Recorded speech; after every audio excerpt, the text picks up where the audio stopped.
Everybody, and welcome to The Balancing Act. I'm Julie Moran. And I'm Olga Villaverde. Today on the show, a comprehensive look at colorectal cancer, from early detection to the importance of routine screening. And that is very important. Huge. But also, we'll be in the kitchen with some really delicious cookies that are, you're not going to get this, sugar-free. Cookies, yes! Cookies.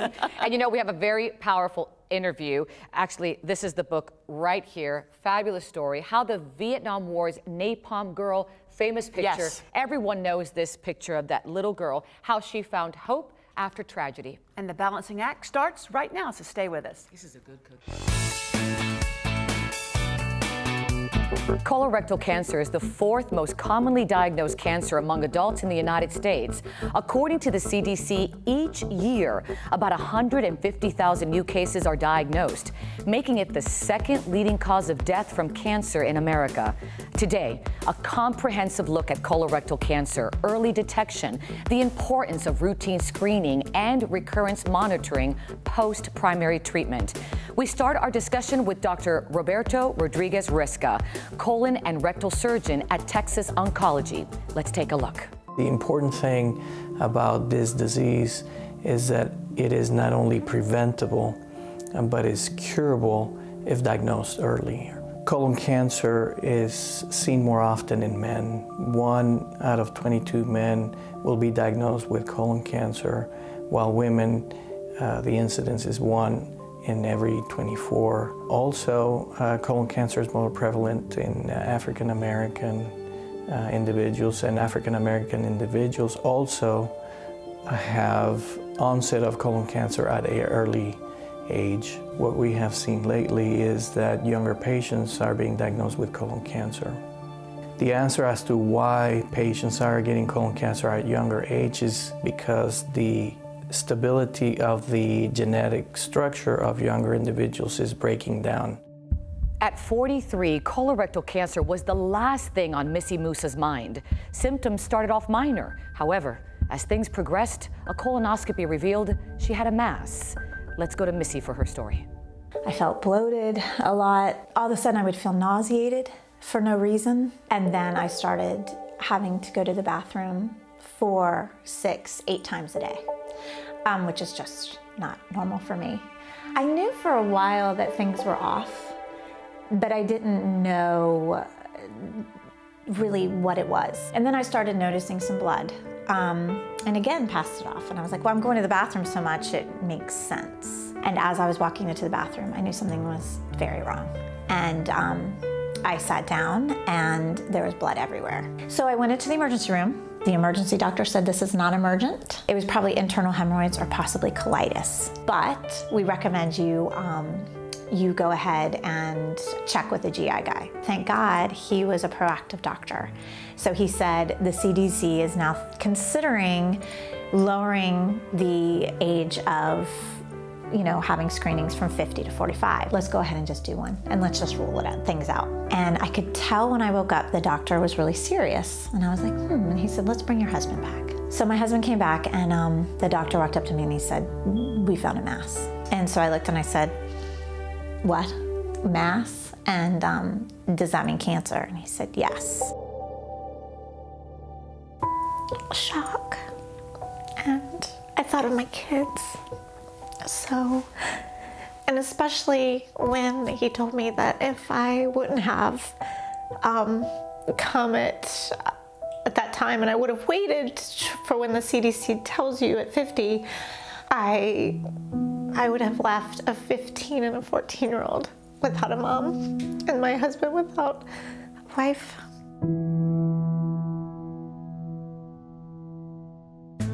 The United States Preventive Services Task Force has released recommendations that screening should be started at age 50. Most recently, the American Cancer Society has released recommendations to start screening at a younger age, that is 45. Patients with higher risk of colon cancer that should be evaluated sooner include patients that have a family history of colon cancer or polyps, patients that have a personal history of inflammatory bowel disease or have a prior history of polyps, heavy smokers, patients also that heavily consume alcohol, African American patients as well. Incidence of newly diagnosed colon and rectal cancer cases have been dropping in the U.S. for those aged 50 years and older, in large part due to screening. Colorectal cancer screening tests might find cancer earlier when it's easier to treat. Tests to identify these cancers have been in place since before the 1990s. As for the current screening options, currently the gold standard still remains a screening colonoscopy. Other methods of screening are FIT test or fecal immunochemical test for blood in the stool that are not readily visible. Also tests that can find DNA fragments in stool. Imaging modalities like virtual colonoscopy and other x-rays, barium enema, flexible sigmoidoscopy. The advantage of stool test is that it can be done under privacy of their home. It's easy to do and convenient for the patient. Companies like Clinical Genomics are focused on improving the sensitivity and accuracy of screening tests, as well as providing test options that may lead to early detection of residual and recurrent colorectal cancer in patients who have undergone primary treatment. InSure-1 is a FIT test that detects blood in stool, which can be an indication of lower GI disorders such as diverticulitis, UC, polyps, colorectal cancer, or even large adenomas that bleed. The samples can be collected by the patient at home using a water-based collection method. If you have used a paintbrush, you can use the InSure-1 test. I was scheduled for my surgery, and then that's when I found out it was stage 2. We were very fortunate to find out I had no metastasis. I was very lucky I found it as early as I did, because if I wouldn't have had a bleed, he said I probably would have waited till 50, and it would have been a very different conversation, as in they probably would have had to call in hospice. For patients like Missy, once you've been diagnosed, it's imperative to follow a 5-year follow-up plan. Recurrent colorectal cancer occurs in 30 to 50% of patients. 80% of recurrences are found in the first 2 to 3 years after surgery, and 95% of recurrences are found within 5 years. For surveillance, we often use CEA levels, which is carcinoembryogenic antigen, which is an antigen that is seen in colon cancer patients. There are other tests available, new technology that is detecting free circulating DNA. It's liquid biopsy. Free circulating DNA is very helpful to assess adequacy of treatment. It is far more sensitive than the CEA. There are liquid biopsy laboratory services available in the United States, such as Colvera, that identifies circulating tumor DNA designed to detect both residual disease and recurrent colorectal cancer. These technologies address 2 important points: detection of residual disease post-surgical resection and surveillance of recurrent CRC after primary treatment. The take-home message here is the importance of screening for colon cancer. It's a curable disease. It's a preventable disease. It can strike anyone, and it's striking those of us under 50 the hardest. I believe so strongly to get screened. Even if you have no symptoms, get screened before you're 50.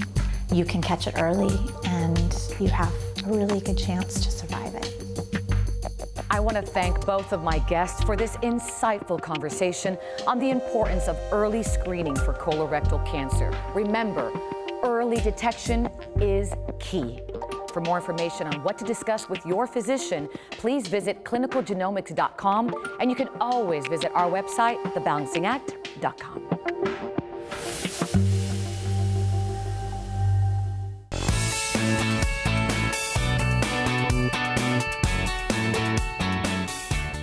You know, it's alarming the amount of sugar Americans consume. Now, while the American Heart Association recommends the maximum amount of added sugars women should eat in a day are 25 grams or 6 teaspoons, for men, 37.5 grams or 9 teaspoons. Of course, few will stick to those dietary guidelines. As for carbohydrates, they should make up 45 to 65% of our total daily calories, yet most of us exceed that by far. I know, but you know, there's good news here for those looking for fewer calories, less sugar, healthier options, and if you love cookies. Maureen Ferrand, Marketing Director for Voortman Bakery, is here with all of the delicious and nutritious details about sugar-free cookies, wafers, breakfast biscuits. It's all here.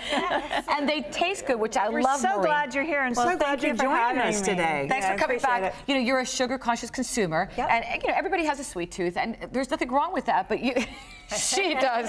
But we need to have options, right? Absolutely. We know that 54% of Americans avoid sugar altogether, and 84% are limiting the amount of sugar that they consume. So they're looking for products that will help with their cravings, you know, but not feel so guilty that they're, you know, having so much sugar in their diet. And they're also looking for healthier products, things with no artificial colors, no artificial flavors, no high fructose corn syrup. And Voortman's got that. You've brought us so many options, which I think is great. But we're not sacrificing taste, because I've already had one of these shortbread cookies right here. You would never know that these are sugar-free cookies. You know, we have a great lineup of wafers, and they have 30% fewer carbs than regular wafer cookies. And then we have a whole line of cookies that have at least 20% fewer carbs than regular cookies. So there's a great option, variety of cookies available. And breakfast biscuits are really, really on the go for women? Yeah, breakfast, you know, Americans are on the go now. The statistics showing around 30% of Americans are grabbing their breakfast on the go. That's what I was going to say. They're in this little package, and you just like put this in your purse. So you can just grab it, put it in your purse, and this is a brand new line that we just launched. It's sugar-free, fortified with whole grains.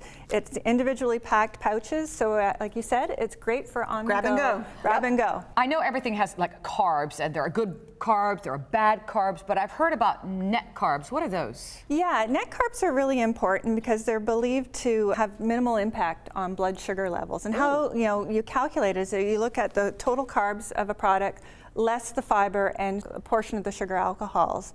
And diabetic and pre-diabetic people are really looking at that. Well, I was going to say there's so many people at risk for diabetes, and this is just such an amazing, there's so many amazing options for them, right? That 9.3% of Americans have diabetes, and 27% are pre-diabetic. Wow. So it's really important that they look at their carb intake. Right, and they still want to have something sweet, so now they have a good option. Yeah.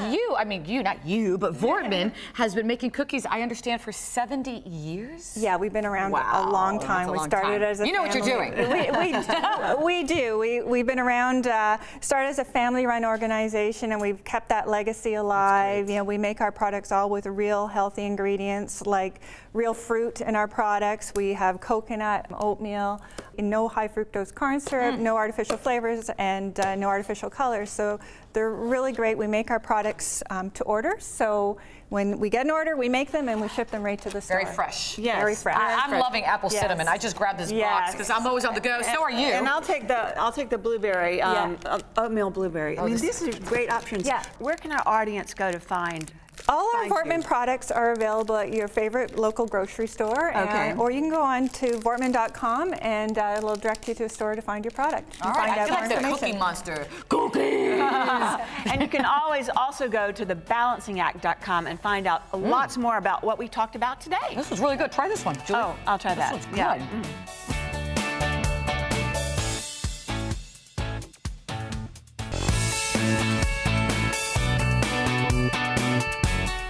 It was one of the most defining images of the Vietnam War, the image of a young girl running for her life after a napalm bomb was dropped in her village. 47 years later, that young girl is now a grandmother who continues to be scarred from that horrific day. But in spite of all the pain and suffering, Kim Phuc has found peace in her heart thanks to one very special doctor who is helping her heal her wounds one day at a time.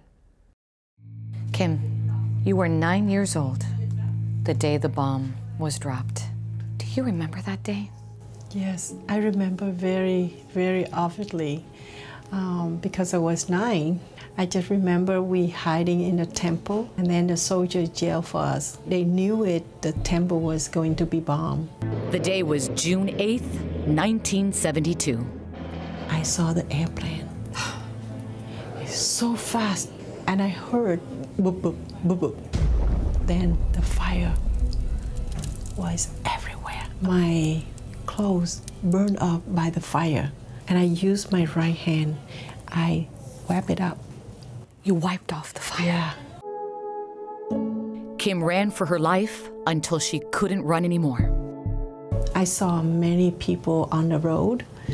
Then I cried out, too hot, too hot. Too hot, too hot, your body? Yeah, exactly. Then I remember one of the soldiers gave me some water to drink, and he tried to help me. He poured water over my body. That moment, it means I got burned deeper. I know. So I passed out. You were left in a hospital morgue to die. I learned that later from my mom. But you survived. Yes. You were a miracle, Kim. Exactly, that I count every single day. I'm living miracle. I want to go back to that picture that has been seen around the world. Yeah. The face, that little girl. You just need to see your face, to see your fear, anguish, hopelessness, everything. Hopelessness. Every time I look at that picture, I can feel the smell of burning, the fire, and horrifying, yeah.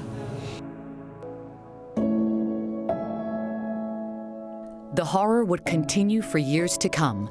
Kim spent most of her childhood in the hospital. She underwent 17 surgeries and has lived in pain for 40 years.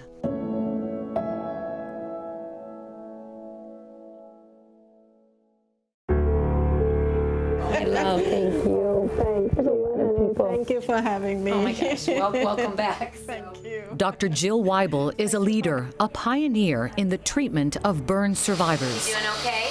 Okay, we're gonna get started.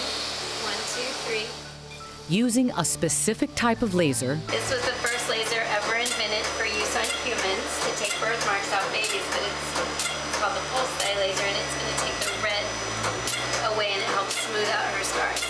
She has started treating Kim to help smooth the scar tissue. So what the laser does, and the main laser we're using here is the fractional ablative lasers, they vaporize the skin. And I tell patients it's like boiling water on the stove. You start with water and it turns into steam. We're steaming her scars off, the bad scars out, and then her body will heal to almost normal skin. It's the closest thing we have to regeneration. And what I think is really amazing is these lasers were really brought to medicine to treat wrinkles, but yet they're incredible for scars. Anything we can do to help her on her journey, but then show others the way. But we do a lot of pro bono here. It's the right thing to do as a doctor. I feel strongly about it, and to pay it forward as much as you can while we're here on this earth. Now, I can be a good example, especially for children. They are suffering with all kind of tragedy in their life. When you're talking about their pain, I know exactly. They should not suffer like that. They should live with love and good education, and they need that. They don't need to suffer that little girl like me when I was a child. But now, as a mother, as a grandmother, as a survivor, I can give them hope. Things are good. Yes, yeah. Do you feel like you have a purpose? Yes, my life is full of miracles, day by day. I cannot change what happened to me, but I can make the good decision how I respond right now, to learn to move on, to forgive, to embrace my life, and I can make difference. And I'm so thankful to be alive from that tragedy.